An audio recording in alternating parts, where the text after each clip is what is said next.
Magandang araw mga kaibigan. Magbigay tayo ngayon ng reaksyon dito sa vlog ni Professor's Channel. Ang title niya is VP Sara, hawak na ang evidences para ma-impeach si BBM. Lagot na. Okay. So, pakinggan natin ito at bigyan natin ng reaksyon kung malakas ba? Totoo ba itong mga ebidensya na hawak ni VP Sara? Nilabas na po ni Vice President ang 5 impeachable offense na maaaring isampa kay President Bongbong Marcos Jr. para po siya ay ma-impeach, okay? Bago dyan ay pag-usapan natin ang mga nakaraang pangyayari. Kung inyong matatandaan, sinabi po ni President Bongbong Marcos Jr. na tinext niya ang mga congressman at sinabing huwag nang ituloy ang impeachment complaint against the Vice President Sara Duterte. There are more reasons kung bakit iyon ginawa ni President Bongbong Marcos Jr.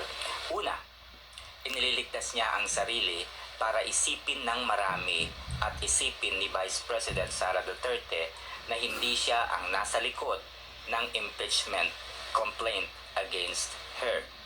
No? Kasi kung talagang ganoon ang kanyang motibo, hindi niya dapat i-text ang mga congressman. Dapat ay dumiretso siya sa korte para sabihin na hindi siya nag-uutos. Oo, di ba? Dapat dumiretso siya.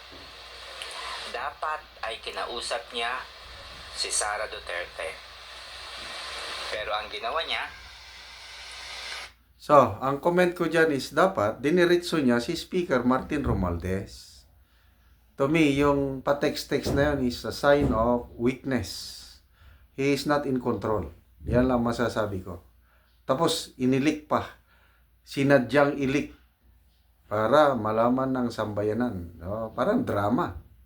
iniutos lamang niya sa mga congressman na huwag mag-file ng impeachment complaint. Diba? Kung firm yung kanyang utos na yon, hindi ganun yung ite-text niya. Dapat or else, lalagay niya doon, mananagot kayo sa akin. Okay? Pangalawang dahilan, alam niya sa sarili niya na kung mayroon man sa kanila ni Vice President Sara Duterte ang mas karapat-dapat na ma-impeach, siya ang mas may mga bagay na ginawa.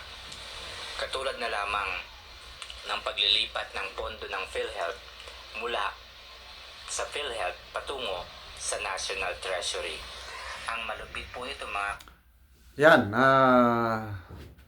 malaking bagay yan eh. Kasi nasa poder na ng Supreme Court ang kasong ito. Nagbigay na ng TRO ang baka ma-declare yan na unconstitutional na ko. Ang laking sampal sa administrasyong ito. Pera ng mga members tapos gagamitin mo sa projects ng mga mambabatas na kung ano-anong klaseng project. Malaking yan, malaking issue yan, yung PhilHealth pondo na yan. Ibigan ay mayroon na pong Supreme Court en banc decision o order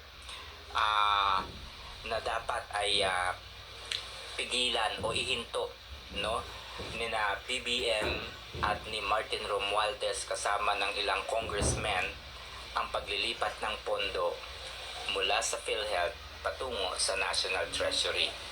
Maliwanag po yun na inilabas noong October 29, 2024. No? Yun po ang inilabas ng Supreme Court. Illegal, mali, at unconstitutional ang ginawang ito ni BBM kasama ng kanyang pinsang si Martin I beg to disagree. Wala pang desisyon ng Supreme Court na illegal o unconstitutional. Hinihiring pa, kaso pa yan. Ang utos lang is itigil ang paglipat ng remaining 29.9 billion. Yun ang utos ng Supreme Court. Wala pa pong desisyon na illegal or unconstitutional yung lipat ng pundo. Romualdez at ng mga congressmen. Okay? Yun po ang pangalawang reason. Pangatlo ay hindi po magpa-prosper ang impeachment complaint against Vice President Sara Duterte. Bakit? Isa sa mga ginamit nilang grounds ay betrayal of public trust. Kung inyong matatandaan, how can it become a betrayal of public trust when the Department of Education during his time, or her time rather, isa ang DepEd sa most trusted government agency of the government. So paano mo masasabi Sa tingin ko, sa mga congressmen, kung maganda yung usapan nila sa palasyo, baka nagkasundo na sila na dyan pa lang sa kamara, mamamatay na yung impeachment complaint. Kung susundin nila ang kahilingan ng Pangulo. So sana ganun. But anyway, kahit iakyat nila sa Senado ang impeachment complaint, wala rin. Meron ng siguradong 9 na senador na boboto acquitted si VP Sara. Kaya wag po tayong mag-alala. na betrayed ang public? No? Those are some of the thing na kailangan nating intindihin. Kung titingnan natin mabuti, ito po ang grounds na maaaring plunder, no, na ginawa ng administrasyong ito. Paglilipat ng pondo mula sa PhilHealth patungo sa National Treasury, 89.9 billion pesos. Nagbenta po ng ginto, no, 129 billion.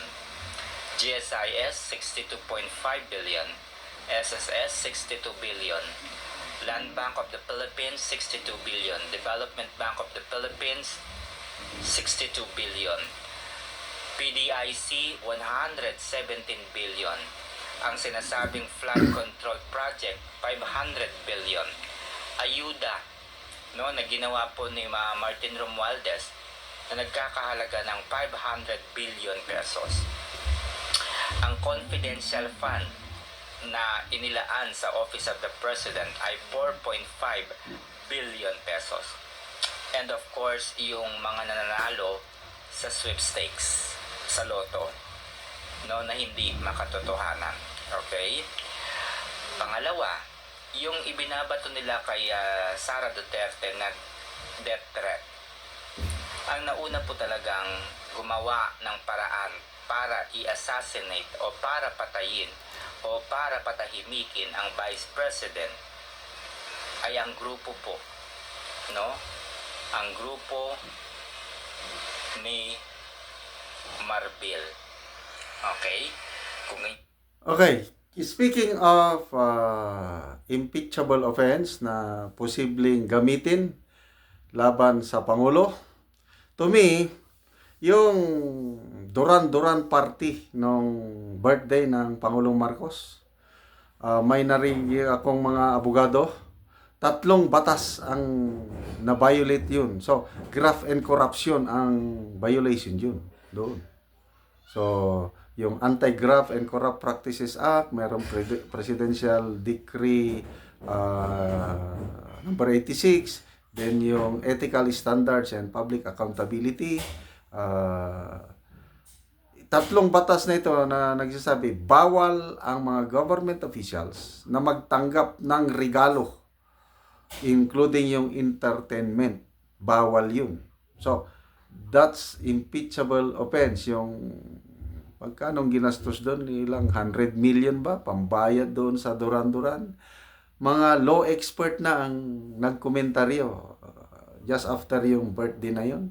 Nako, pwede siyang ma-impeach kung may mag-file ng complaint. Ayun, kung gustong rumesbak si VP Sara, pwede niyang pwede niyang gamitin yun na kung may mga tao, matapang na tao na mag-file ng impeachment, pwede yun. Tapos, meron ding mga congressman dyan na pwedeng mag-endorse. At least, na-filean siya ng complaint. But kung mag-prosper sa Kamara, that's another issue, ano. So, pwede. Pwedeng rumespak, mag-file ng impeachment complaint laban sa Pangulo.